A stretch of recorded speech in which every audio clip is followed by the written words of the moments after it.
Hello and welcome to the Quash, Your Inner Critic webinar with Bethany Powell of Unlock Coaching and Zoom meetings.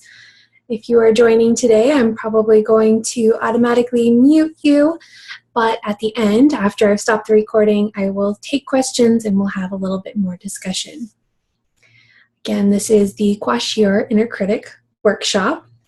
So you're going to want to grab a pen and a piece of paper or be ready to use a painting tool on some device that you prefer, because we're going to have a little bit of a little bit of an exercise that we do together. I am Bethany and I am a health coach trained with the Institute for Integrative Nutrition.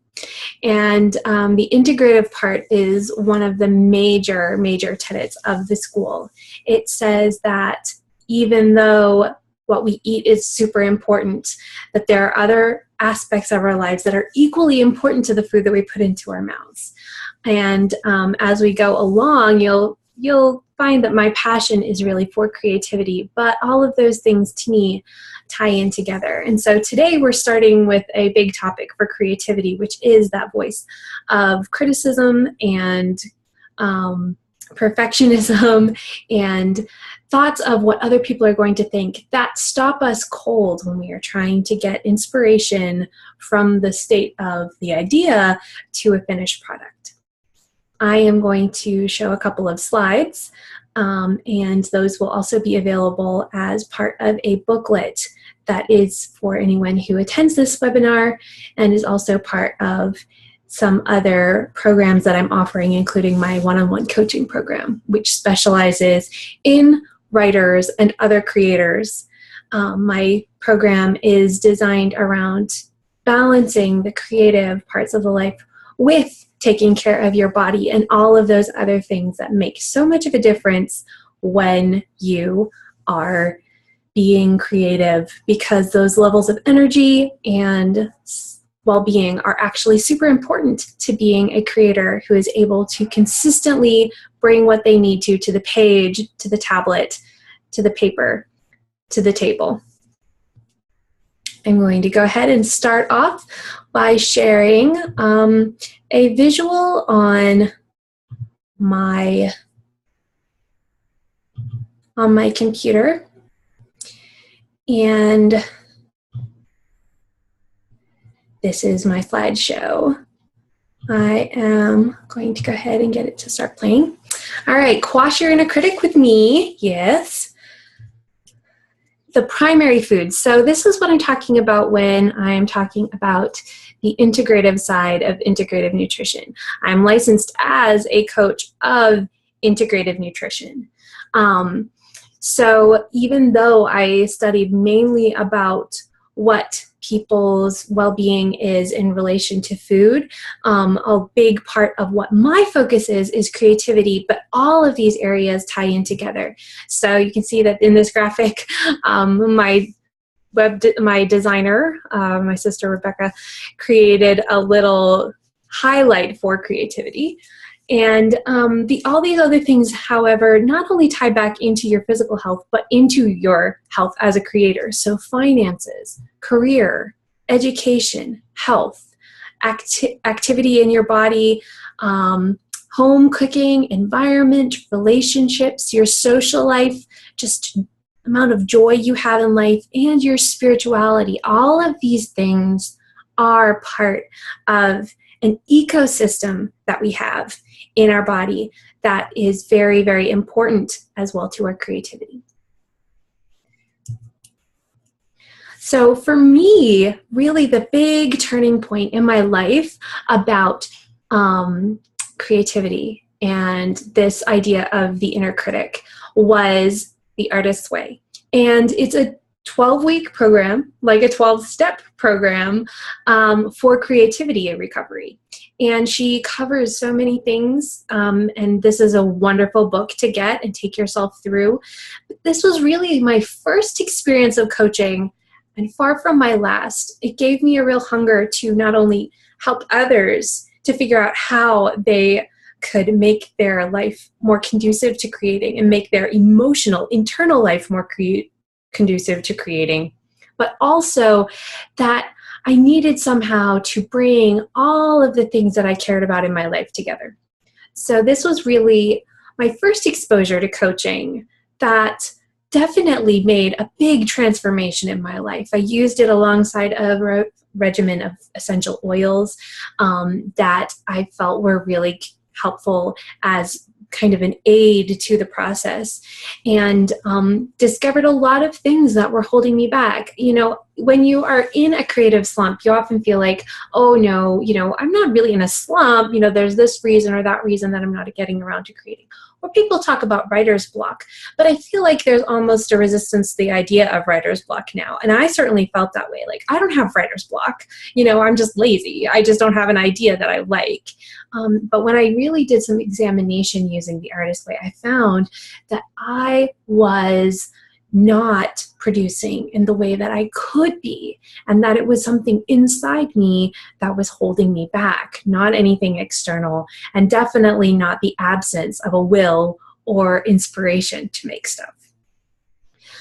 So this is a book that I highly recommend, and I use as a touchstone for a lot of the things that I do with my clients. I have 5 tools that we're going to talk about today to really quash that inner critic. And the first is to visualize the inner critic. We're going to make sure that we have a crystal clear idea of what that is and who is affecting that voice that we hear in our head of criticism. Next, we're going to learn to identify its voice, because you can have these dialogues with yourself where you don't realize that one of those voices that you're in dialogue with is this critical self. Then we are going to learn to interact with it. So not only learn to recognize its voice and be like, oh, that's my critic talking, but also to investigate, what is it saying? What fears is it representing?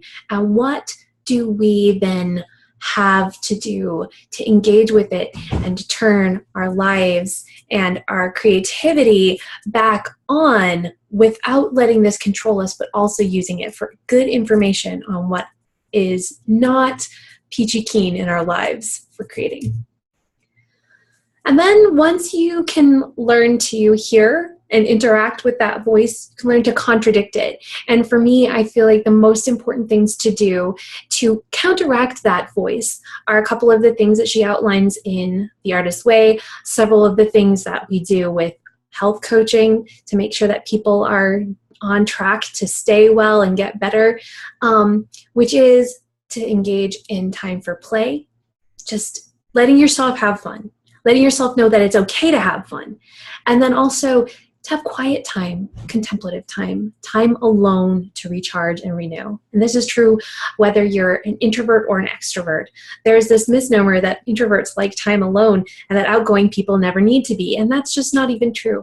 Everyone's on a spectrum of how much time they spend with other people getting energized and how much time they need alone, but it is a spectrum and everybody needs both of those things. Last, learning to live together. Your inner critic is never going to go away completely, because in fact it has a valuable contribution that is part of its parcel, but not necessarily the thing that you should be stopping everything that you do for. So the inner critic is actually could be considered to have the inner critic, as it's usually used to mean, is this voice that says, you're not good enough, this isn't good enough, this is a stupid idea. But there are reasons that we hear those things in our head, and we're going to go into that a little bit. So actually, before we visualize the critic, I want to go back to learning to live together. So when we are dealing with the inner critic, the voice of the inner critic, there is a lot that's going on for us in our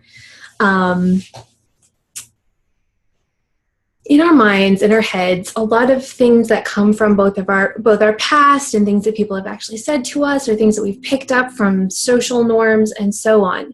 So when you think about the internal critic, there are actually several terms that could be used. So the inner critic, a lot of writers think about the inner editor.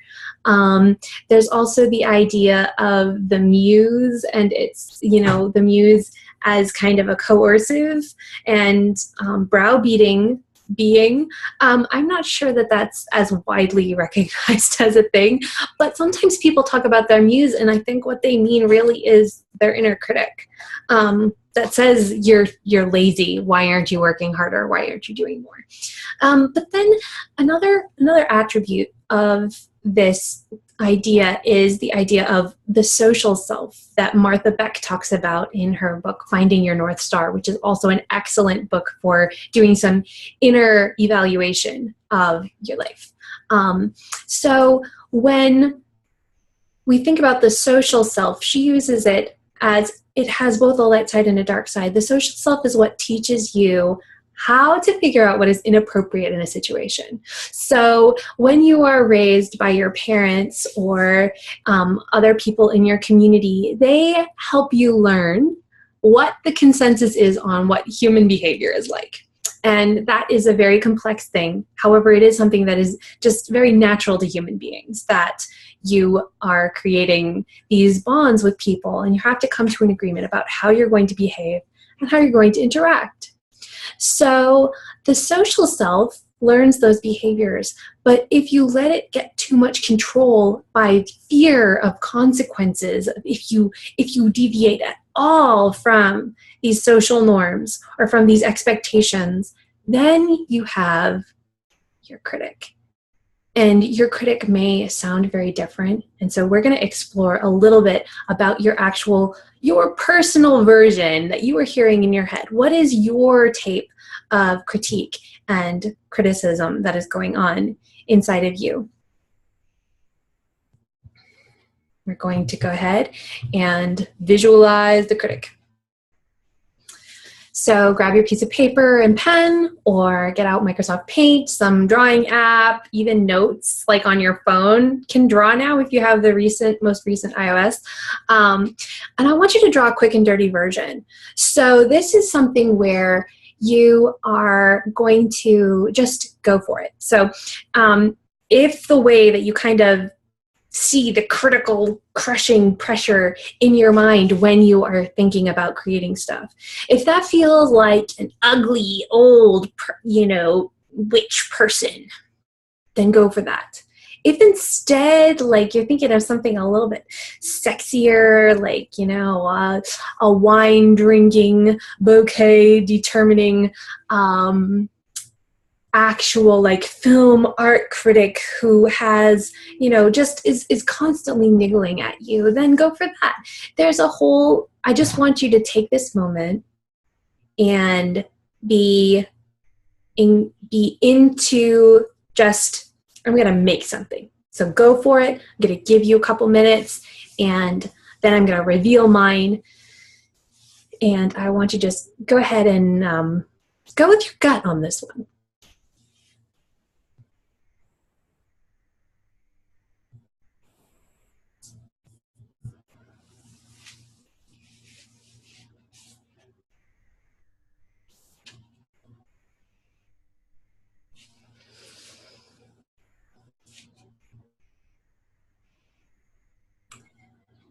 All right, some of you may have already finished. I want you to take a moment, and the last time I did this webinar, some people said, oh, well, I didn't really draw, I took some notes instead. And I found that interesting to start off with, because when you try to draw your inner critic, you may find immediate critic voice coming into your head. A lot of us are very intimidated by fine arts and the idea that we have to make something that people can actually see. People have to actually do some work to read stuff that you've written so that feels a little bit safer sometimes. But then when I asked them, like, so what did you describe? Like, can you go ahead and just draw some things? You know, so they started with words. Well, actually, they had each done a cartoon drawing, but then they felt like it didn't explain it enough, and so they started writing notes, and those were really fascinating to see. Like, so take a moment and look at what you drew, and ask yourself, what does it mean? Maybe sketch out a couple of words. Maybe you're going to psychoanalyze yourself a little bit here, but just take a look at it and see what it tells you. And then think also about, like, who does your voice often sound like? Remember that the voice of your critic may come from a certain voice, but it really doesn't represent that person. Instead, it represents that social self that was developed to protect you from sticking out too much, and from, you know, what would the word be? Transgressing on, like, social taboos and social agreements that people have made with each other. So that voice that you hear is actually a very complex thing. And so it is something that you are creating in yourself. See how creative you are with that, like, internal negative stream? All right, I'm going to, so what does yours look like? Just kind of dialogue with yourself about that a little bit. Your critic probably hates its portrait. So this is actually a second take of a critic that I drew when I was first doing the Artist Way. And the instant that I finished it, I was like, I'm just going to do this. You know, I'm just going to do it. But then I looked at it, I was like, oh, that's kind of cute. Like, it's too cute to be my inner critic. But then as I thought about it, I realized that it actually represented really well the kind of snark voice that was in my head and the kind of judgment that I perceived in the external world towards my work that I was completely imagining. Not that the world doesn't judge my work, it probably does. But instead of that being inaccurate, like, I'm taking criticism, instead there was this idea that everyone's a little bit more clever and a little bit more together and a little bit more suave, and they're looking at things that I do and they're like, that's cute. You know, what do you think you're doing? Why don't you just, you know, go play with the kids? Like, stop being a baby and doing all of that. You know, why don't you get a real job? Kind of a sneering trickster type. And that was very interesting, actually. It helped me narrow down a little bit more, like, where does this voice come from? What kind of beliefs was I instilled with when I was young that I need to shed now because they're not that useful anymore? So engage with your critic a little bit about this picture. Why does your critic think that you draw terrible?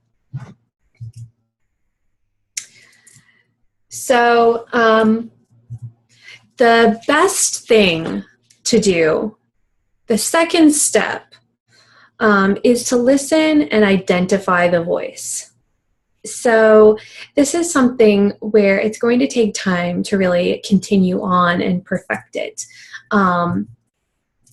You want to be using tools like journaling or having coaching conversations with people or doing exercises from the Artist Way or finding your North Star that help you really hone in on what it is that gave you these beliefs about art and about the way you make things that are not going to be helpful to you. Where did those come from?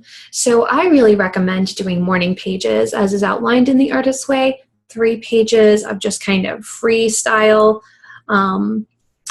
reflection, like first thing in the morning. It really helps you sort through and unburden yourself and figure out what the patterns are and the things that you keep whining about. What do you whine about all the time? Those things all tie back in together. So find ways to record what your interior monologue is. Where is this critical tape keep playing from? And so another thing is to just make sure that you're aware now that is something that is present with you, and figure out maybe what the pattern is when you sit down to write a new book, or maybe it waits until you're in the middle. Anytime you think, oh, I want to write a poem, and you're like, I don't write poems. That second sentence probably doesn't come from the same place as the I want to write a poem thing. So you want to learn to tune in and recognize that voice. Journaling is a great way to do that. So interact with it. What fear does this critic voice for you? Because there is no way that this criticism just is completely borrowed. It actually is trying to protect you from something. And that something often is judgment of other people, which is why it's like providing you with a recording to try and give you that interaction so that you know that it is working, to protect you. You know that it is trying to prevent you from doing something, but why is it doing that? It's a good thing to kind of hone in and go down into this.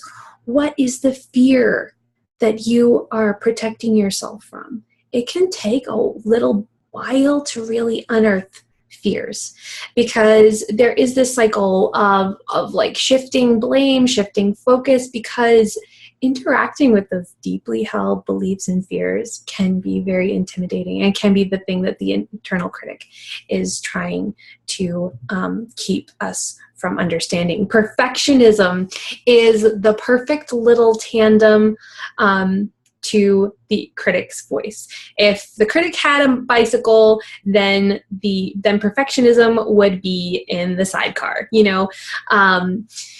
Perfectionism is saying that you have to get things perfect before you show it to anyone, or it says, I'm not any good at this, so I'm not even going to try.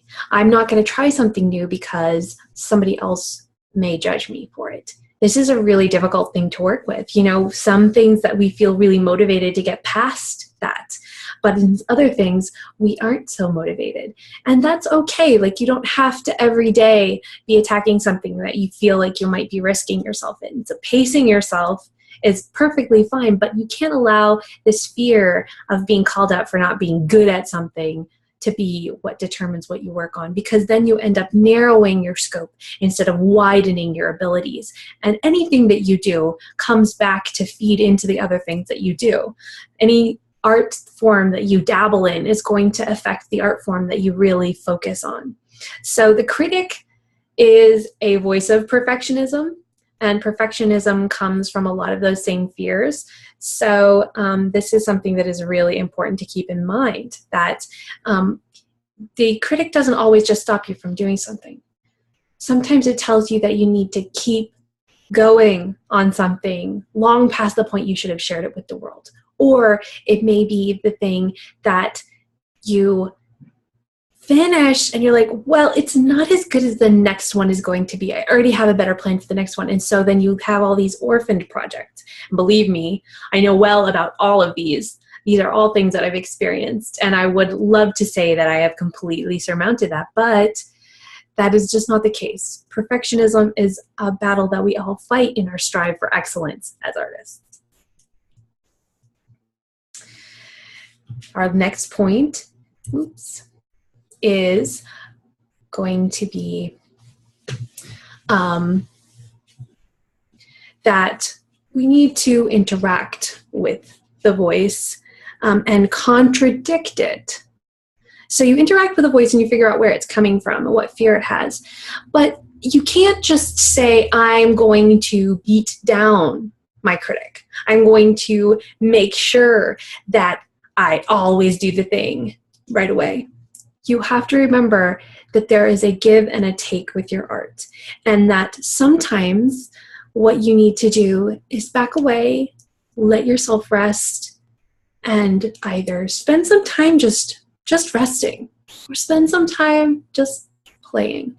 This is why I think it's important for writers, painters, people who are creating stuff, business people, entrepreneurs, to not just interact with their critic and go for it, but also to spend time doing other things that maybe aren't so high pressure. I learned to spin and make yarn. And at first it was something that I just learned how to do it. And then I got a job that involved demonstrating it. And I didn't even necessarily, I love to, perfect something once I've started doing it. So, of course I was learning to level it up a little bit at a time, but I found that it was a great counterbalance to the extremely verbal, highly complex art of writing. Now, because I tend to then really commit to anything that I do and spend time on, I ended up opening an Etsy shop and then creating yarn that was complex and storytelling and had a lot of detail to it, but still it's not on the same level as a novel. I can decide one day, this would be a cool idea, I'm going to do that. And then the next day I can start making it. And then when I'm finished with it, it's just made. There's no going back and fixing it. So these are the kinds of things where you can find ways that you can let yourself play. That may be letting yourself engage in your fanfic that you had an idea for, but you were like, no, I should be writing a proper novel.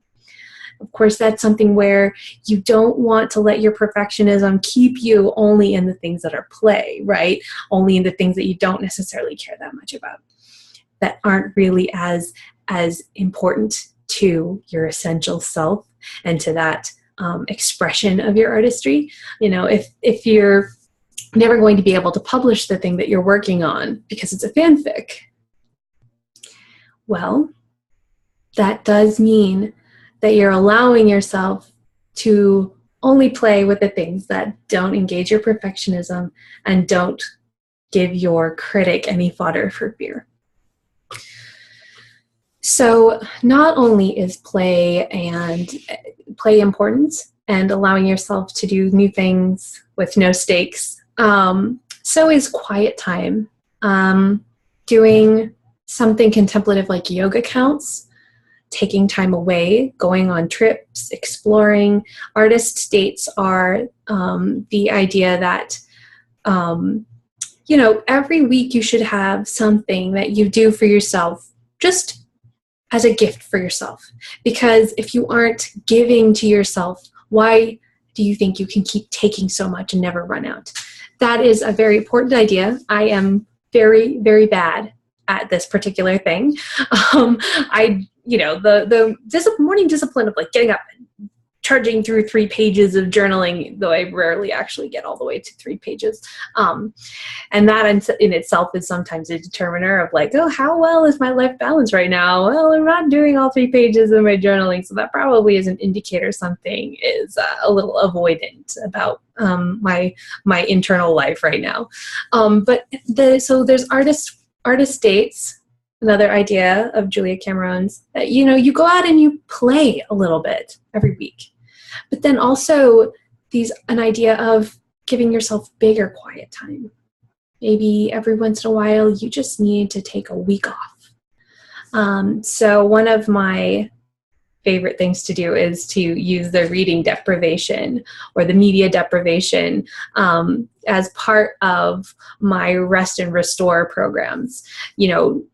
We love to read, and if you're a nerd like me anyway, you love to read, you're constantly, going from one thing to another. Even if it's not that productive, like you're on Tumblr, you still feel like you have to keep up, you have to, keep consuming this stuff. And in a lot of cases, that is true. That is something that you're getting a lot from. But when you take that rest from everything, all of a sudden you start to hear your mind and what's going on in your mind a lot more clearly. What is that tape? What is the critic saying? What is going on inside of me? What is my fear that I'm engaging with right now that is keeping me kind of stuck on this project? So that is a very big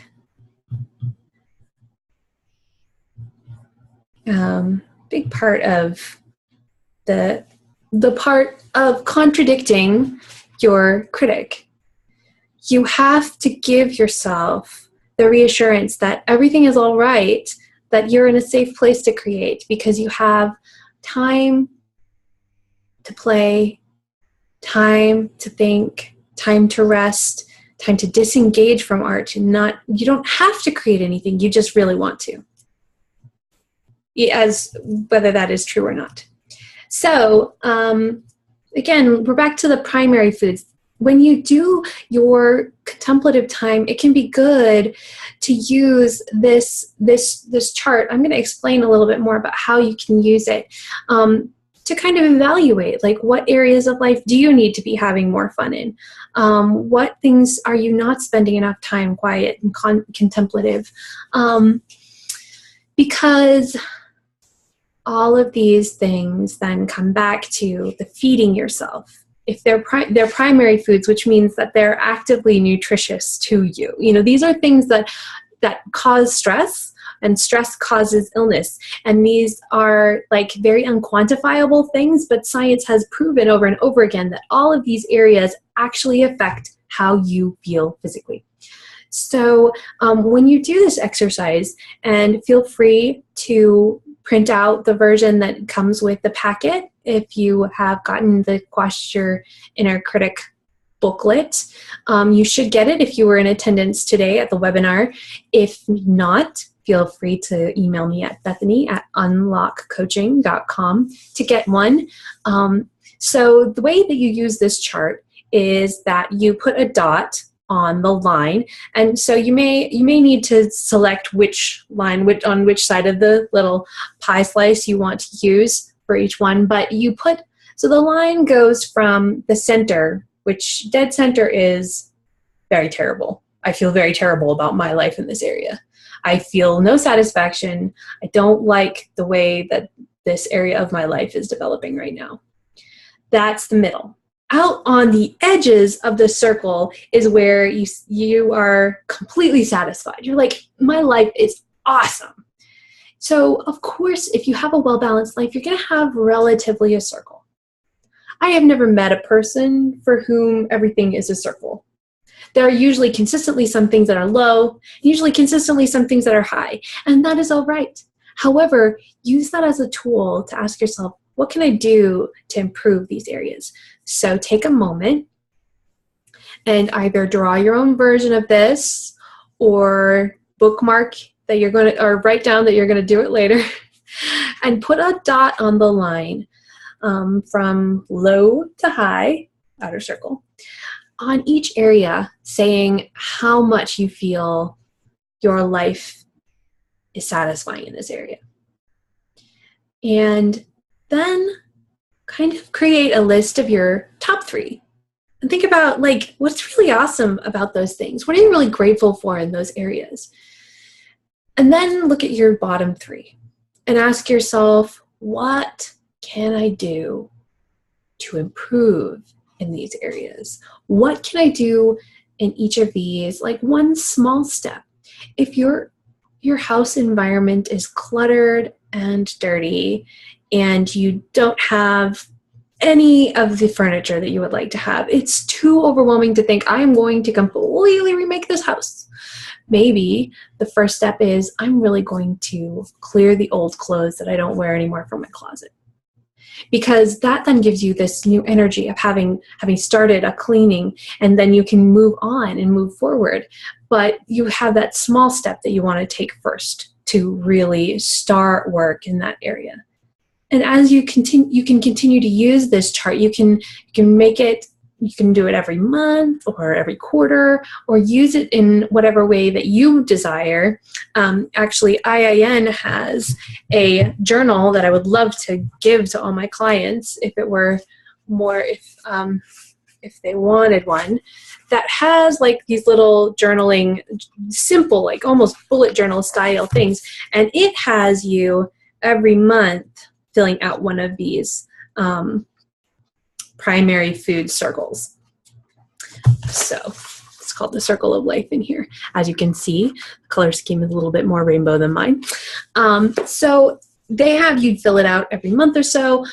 Some people do it more or less depending on where they are at in their journey, but ultimately use it more than once and see where things are rising and falling. And it might be that the same areas stay relatively low, and the same areas stay relatively high because those are your priorities and your non-priorities. And that's all right, because you should be seeing, anyway, an upward trend on the lower things.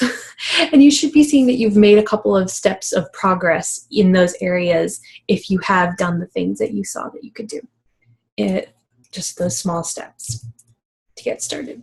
So journaling and contemplative time gives you perspective, gives you the big picture on, hey, all of the time I think about what I need to do to get to writing, but I always whine about how much I hate to sit at my desk. And maybe what I need to do is just really, instead of making myself sit at my desk, think about creative ways that I can get to be able to write elsewhere. So those are the kinds of things that as you kind of see patterns emerge as you're journaling, and even just taking walks, 20-minute walks a couple of times a week, or another thing that Julia Cameron suggests. And yes, she is my hero. You will find that you are hearing the things that you say over and over again to yourself, and that you're sick of hearing and that you want to change. Learning to live together. So as we talked about, the social self is something that protects us and is actually an integrative part, an inescapable part of our human life and being. We're social creatures. We create social behaviors, and we engage in those in ways that other people respond to well. However, we do, as an individual person, have to go along and do some things that are uniquely ours. And we need to not be controlled by fears of what other people will think. They're the things that we do want to follow along with, that other people value and think are important. There are other things that we need to investigate, whether they're really that important to us. Is it that important to only write children's fiction? Or do you kind of want to try writing an adult's book? Is it really your calling to do only landscape paintings because that's what your mom likes and that's what she'll hang in her house? Or do you want to do something a little bit more gory and surreal? Those are the kinds of questions that in art are more about, the purpose of ourselves, not the purpose of society. So learning to live together means that you evaluate. You use the inner critic and that social self side of it as a tool. What am I afraid of? It's okay to interact with your fears. It's okay to realize that they're there. And it's okay to sometimes even decide not to do something because of your fear. However, you also have to see, is this part of my bigger goal? And is my bigger goal in life, whatever that is, whatever it is that you want to create the most, is that being stopped by this fear? That's when you need to go for it. If overall the thing that you are afraid of doing isn't helpful to you in the very essence of what you want to accomplish, then it doesn't need to be done. You don't have to go skydiving just because you're afraid of heights. If that's how you decide you are going to conquer your fear so that you can finally go hike in the Himalayas, then that's a totally different proposition. And that is the end of my slideshow. So I am going to stop showing you my slides. So as far as the critic goes, when you look at your critic, you look at your picture, you look at some of the fears that you have that are expressed by that critic, I think you're going to find it very helpful to you in creating in the future to be able to identify that voice and say, oh, this isn't me. It is my fear of failure, or it is my fear of being isolated. Another good exercise to do is to take down take down a list of the things that you believe about artists, like fill in the blanks sentences. My parents believe that artists are such and such. And look at what it is that, like, even let yourself express those cliched sentiments that come up to mind, because often they are things that even if you don't believe in them consciously, subconsciously, those beliefs are affecting you. So you can take those and figure out what is the real expression of this fear that you want. So for instance, artists are crazy. And why do you believe that? Because you kind of go a little haywire when you're trying to figure out how you want to accomplish this thing. You spend hours online looking at other people's artwork, or you spend days just watching movies. And other people look at you and think, she is crazy. Or you perceive that they do. Instead, you need to figure out how to phrase that sentence to express a positive side. Artists are determined. Artists are not controlled by social norms. Things that you feel are more positive, because those are things that maybe you are expressing, or maybe you are stopping yourself through perfectionism, through the inner critic, from doing because you are afraid of that belief being manifested in your life. And then for the last exercise, so those were just some ideas that you can use in the future. But for our last exercise, I would like you to think of one thing that you have not done that you have really wanted to do. Take a moment and think about that thing that you would really like to do. It may not be anything to do with your art. Maybe something that you do on an artist date. Maybe travel. Maybe buying art supplies for an art that you don't do yet. So using that as your focus point, why have you not done that yet? What is the reason that you're stopping yourself?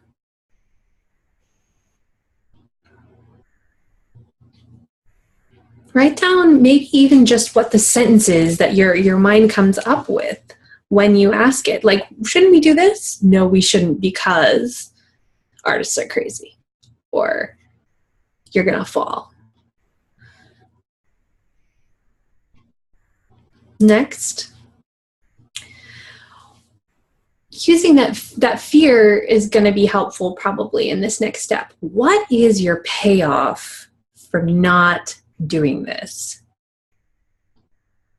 What is your payoff for not doing that? That means, what emotion are you sparing yourself by not going for that thing? Or what belief are you holding on to that is served by that inaction?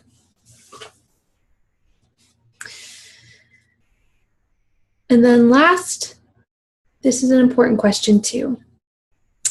What will you gain by actually doing it? What will it feel like to have accomplished that thing or have gone for it? I'm going to repeat those questions if you want to write them down. What is one thing that you have stopped yourself from doing that you want to do? Why have you stopped yourself from doing it? What is your payoff emotionally for not doing that? And those two are separate questions. The first is, why do you say you don't do it? And the second is, why? What do you get out of not doing it? And then last, what will you gain by actually making it happen? How will it feel? What will the experience be? These are useful questions for pretty much any case where you realize you're holding back on something. And it's very important, especially in art, when you are like, I want to do this, but I feel like it's really risky. Asking yourself these questions may clarify for you whether there's a real fear that you need to acknowledge and work through, or whether instead you're using perfectionism as an excuse, or you're using social anxiety as your cover story. There are a lot of things that we have in our life that we find convenient, even though we dislike them. We dislike our situation somehow, and yet we would have to put ourselves out there or risk or do more work or face that we are different than we would like to be by doing them. I hope that this talk has been helpful to you in figuring out what it is that you really want and what it is that is stopping you from getting it, and how to learn to hear that the voice is not the same as your true thoughts. It's instead a voice that is protecting you from risk and danger, but it is acquired. And while it's a helpful tool, it should not be controlling your behavior. Let me know if this helps you in quashing your inner critic. If you would like to work with me one-on-one, this is something that I work with people over the course of 6 months, and it's something that we really engage with, whether they are feeding themselves in all of these primary food areas so that they are able to be creative, whether their desire to be a perfectionist is actually holding them back as an artist. These are such important conversations to have, and I absolutely love not only being able to coach people in this area, but when I am coached myself. As I said, the Artist Way was a very important resource for me, but when I went through the Institute for Integrative Nutrition and actually started having coaching conversations with people, I found that even more powerful, though I never would have gotten there if it hadn't been for the Artist Way starting me on that self-improvement path. All of the information about my coaching can be found on unlockcoaching.com. You can find me as Bethany Powell or Unlock Coaching on Facebook. And there is a website with my own writing and poetry, bethanypowell.com, if you want to check out whether I am a legit writer and should be coaching people about writing or not. That's one of the things that my inner critic really, really likes to engage with me on. But I feel like I have been able to really transform my own creative process, even though I'm still on my journey, as we all are. And I am very confident that when I work with people, I will be able to give them the tools like these to be able to become more expressive and creative and fully able to be a creator the way that they want to be. Thank you for joining or listening, and I hope that you will let me know how you enjoyed this webinar. Bye-bye.